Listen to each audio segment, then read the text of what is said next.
Pull up your shirt and look at your stomach right now. I know that is an uncomfortable thing to ask, but stay with me for 30 seconds. Whatever you see, flat, soft, round, somewhere in between, the fat you can see and pinch with your fingers is not the fat that is going to kill you. The fat that ends careers, ends marriages, ends lives.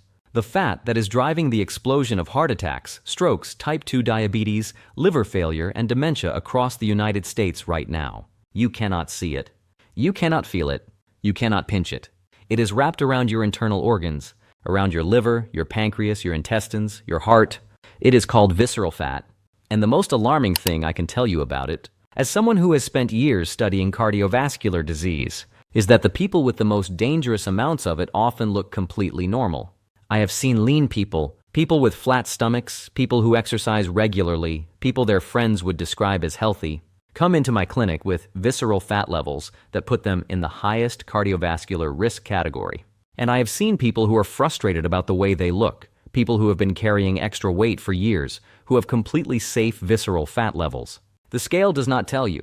The mirror does not tell you. And your annual physical, in most cases, does not measure it either. I am Dr. Ethan Corvin, cardiologist and vascular health specialist. And today I want to tell you something that most people do not hear until after the damage is done. Your belly fat is not your primary problem. Your liver is, and understanding what is happening inside your liver right now, regardless of what you weigh, regardless of how you look, is the most important health conversation most Americans have never had. Your liver sits in the upper right side of your abdomen, protected by your lower rib cage. It weighs roughly 3 pounds. And it performs over 500 documented biochemical functions, more than any other organ in your body. It filters your blood. It metabolizes every medication you take. It produces the bile your digestive system needs to process fat. It manufactures most of your cholesterol. It regulates blood sugar between meals by releasing stored glucose when your levels drop. It detoxifies alcohol, environmental chemicals, and metabolic waste products that would otherwise accumulate to lethal levels in your blood. When your liver is healthy, you feel nothing. It has no pain receptors. It sends no obvious distress signals. It simply works, continuously, silently, with extraordinary precision. But here is what I need you to understand. When your liver becomes damaged, and I am not talking about cirrhosis, not talking about end-stage liver disease, I am talking about the early and intermediate stages that affect over 100 million Americans right now. Your entire metabolic system begins to fail at a level most people never connect to their liver. Your cholesterol numbers change. Your blood sugar becomes harder to control. Your blood pressure edges upward. Your belly accumulates fat that is resistant to exercise and dietary changes. Your energy drops. Your sleep quality declines.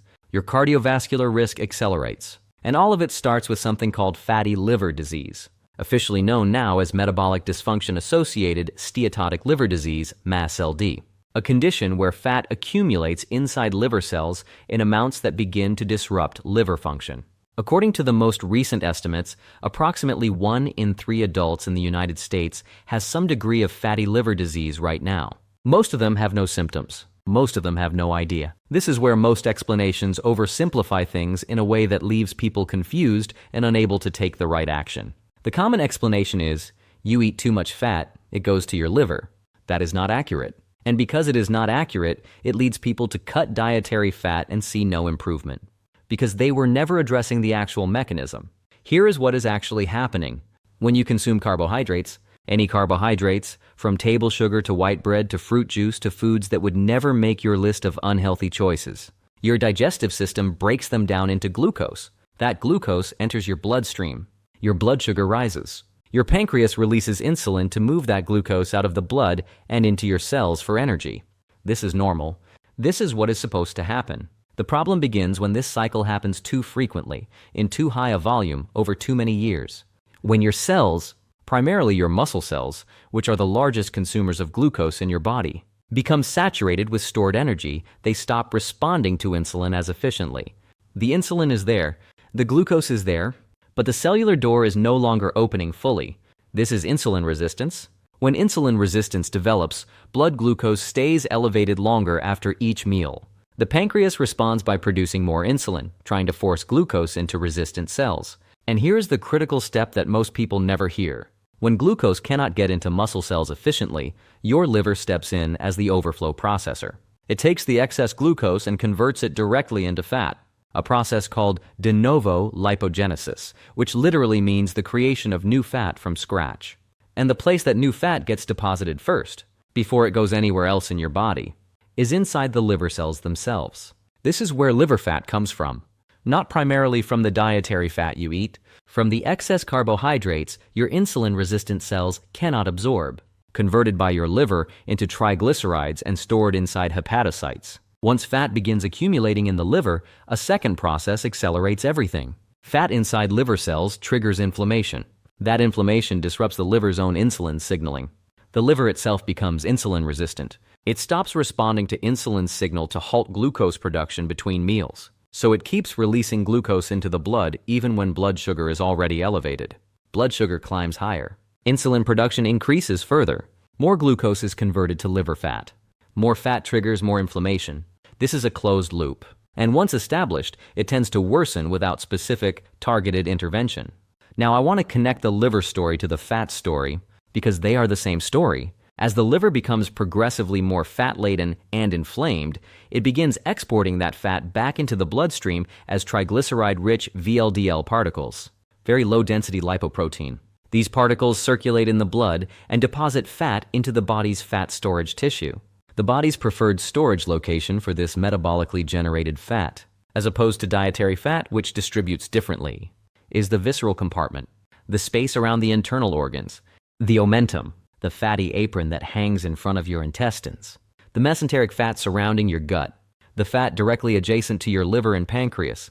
This is visceral fat, and it is categorically different from subcutaneous fat, the fat underneath your skin that you can pinch, in ways that determine its health consequences. Visceral fat is metabolically active in a way that subcutaneous fat is not. It releases free fatty acids directly into the portal vein, the blood vessel that goes straight to the liver. Those fatty acids arrive at the liver in high concentrations, worsening the very inflammation and fat accumulation that created them. It is your liver's fat coming back to damage your liver further. Visceral fat also releases a continuous stream of inflammatory signaling molecules, called adipokines and cytokines, including tumor necrosis factor alpha and interleukin-6, directly into the bloodstream. These inflammatory molecules circulate systemically. They reach your coronary arteries, where they promote the formation of atherosclerotic plaques. They reach your pancreas, where they accelerate beta cell failure. They reach your brain, where emerging research is documenting their contribution to cognitive decline and Alzheimer's risk. A McMaster University study published in October 2025, examining over 33,000 adults using MRI-based fat measurement, found that deep abdominal and liver fat quietly damage arteries, even in people who appear physically fit, even in people whose routine blood tests look acceptable. This is why visceral fat is not simply a cosmetic concern. It is an active disease process occurring inside your body regardless of what the outside looks like. Because both fatty liver disease and visceral fat accumulation are largely asymptomatic in their early and intermediate stages, people tend to discover them late, after the metabolic consequences have been building for years. But there are patterns. There are signals the body sends that, taken together, paint a clear picture of what is happening beneath the surface. The first is what I call resistant belly fat. Fat that does not respond to exercise and dietary changes the way fat in other parts of your body does. You lose weight, but the abdomen remains. You exercise consistently, but the waistline barely changes. This happens because visceral fat, unlike subcutaneous fat, is driven by hormonal and inflammatory signals, primarily insulin and cortisol, not simply by caloric deficit. Standard weight loss approaches address caloric balance, but not the metabolic drivers of visceral fat specifically. The second is consistently elevated triglycerides on blood tests. Triglycerides above 150 milligrams per deciliter, especially when accompanied by low HDL cholesterol, is one of the most reliable indirect indicators of visceral fat accumulation and early fatty liver disease that a standard blood panel can reveal. Most people are told their triglycerides are a little high and given generic advice. Very few are told what elevated triglycerides actually indicate about what is happening in their liver right now. The third is mildly elevated liver enzymes, specifically ILT and AST. When liver cells are inflamed or stressed, they leak these enzymes into the bloodstream. Mild elevations, values that are technically outside normal range but not dramatically elevated, are frequently the first laboratory signal of fatty liver disease, and they are frequently dismissed as mildly concerning without further investigation. The fourth is blood sugar that is progressively harder to control. Fasting glucose in the pre-diabetic range of 100 to 125, or post-meal glucose that is higher than expected. This pattern reflects the insulin resistance that underlies and drives both fatty liver disease and visceral fat accumulation simultaneously. The fifth is blood pressure that has increased gradually over recent years without an obvious explanation. Visceral fat promotes blood pressure elevation through multiple mechanisms. Increased renin-angiotensin system activation, elevated sympathetic nervous system tone, and reduced nitric oxide bioavailability in the vascular endothelium. None of these individually is diagnostic. But together, resistant belly fat, elevated triglycerides, mildly elevated liver enzymes, creeping blood sugar, rising blood pressure. They form a pattern that tells a specific story about what is happening metabolically. And that pattern is present in tens of millions of Americans right now. I want to be direct with you about something before I get into the interventions.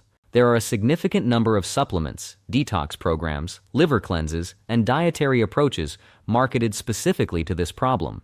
Some of them have supporting research. Most of them are being sold to you based on mechanisms that sound compelling in isolation, but that have not been studied in the context of meaningful long-term outcomes. I am not going to tell you about a miracle supplement.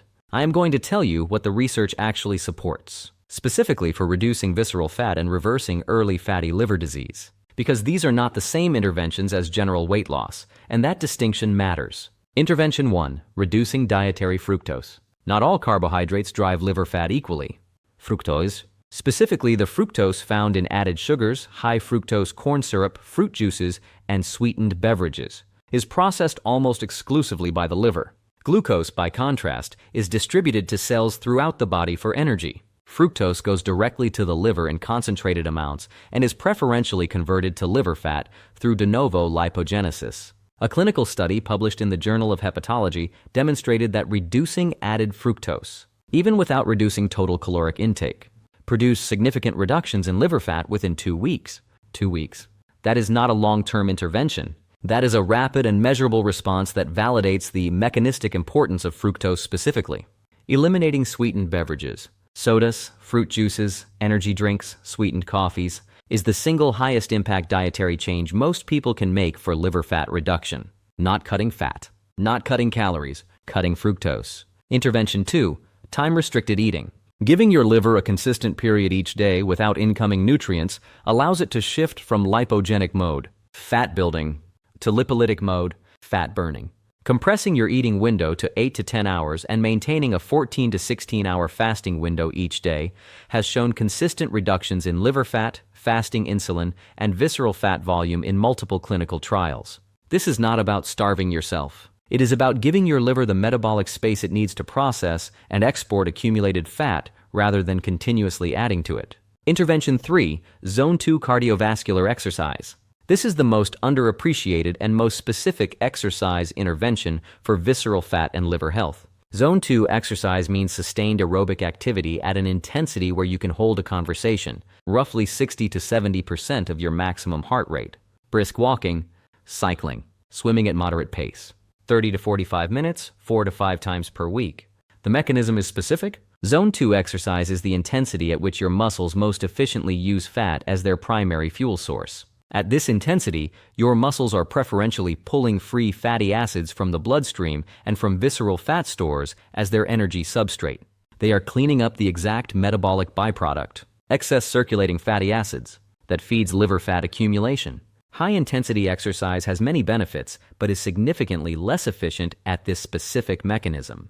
The research on visceral fat reduction consistently shows Zone 2 outperforms high-intensity work for this specific outcome. Intervention 4. Sleep quality and duration. This one surprises people, but the evidence is substantial. Sleep deprivation acutely elevates cortisol. Cortisol, as a counter-regulatory hormone, drives glucose release from the liver, raises insulin levels, and specifically promotes visceral fat deposition through cortisol receptor density that is highest in visceral adipose tissue.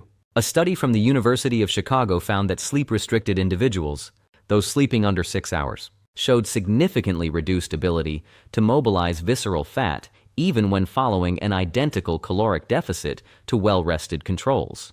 They lost fat, but from subcutaneous stores, not from the visceral compartment.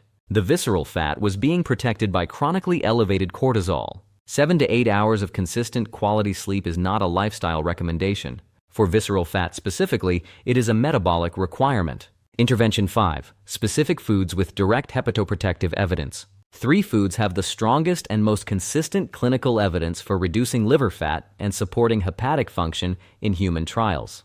Coffee, 2 to 3 cups daily, has repeatedly demonstrated inverse associations with fatty liver disease, liver cirrhosis, and liver cancer. The hepatoprotective effect is not from caffeine alone. Decaffeinated coffee shows similar protective associations, but from the polyphenols and chlorogenic acids that reduce hepatic inflammation and lipogenesis. Extra virgin olive oil, specifically the oleocanthal and oleosin phenolic compounds, has shown direct anti-inflammatory effects in liver tissue.